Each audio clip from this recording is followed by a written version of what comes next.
अहसन कौलन मिम्मन दआ इलल्लाह, कि जो अल्लाह रब्बुल आलमीन की ज़ात की तरफ, कि दीन इस्लाम की तरफ लोगों को बुलाता है, उस इंसान से बेहतर बात कौन कर सकता है। वो कि अल्लाह रब्बुल आलमीन ने इस आयत के इब्तदाई हिस्से में जिक्र फरमा दिया कि माशरे का सबसे बेहतरीन फर्द वो है कि जो अल्लाह रब्बुल आलमीन की तरफ दावत देता है, और उसके साथ साथ क्या करता हो, क़ाल इन्ननी मिनल मुस्लिमीन, और उसकी दावत ये भी हो कि मैं, यानी खुद भी वो अपना किरदार माशरे के अंदर पेश कर रहा हो, मुसलमानियत का हक वो पेश कर रहा हो, इस्लाम के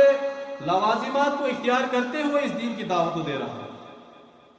और दीन के दावत के सिलसिले में अगर हम देखें, दीन इस्लाम के अंदर जब एक मुसलमान दाखिल होता है तो उसके ऊपर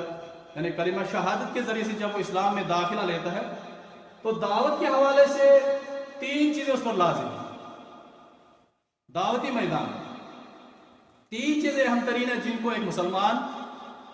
जो अपने आप को मुसलमान समझकर उसे इख्तियार करनी चाहिए। वो 3 चीजें कौन कौन सी हैं, इसका जिक्र भी कुरान में अल्लाह रब्बुल आलमीन ने फरमाया।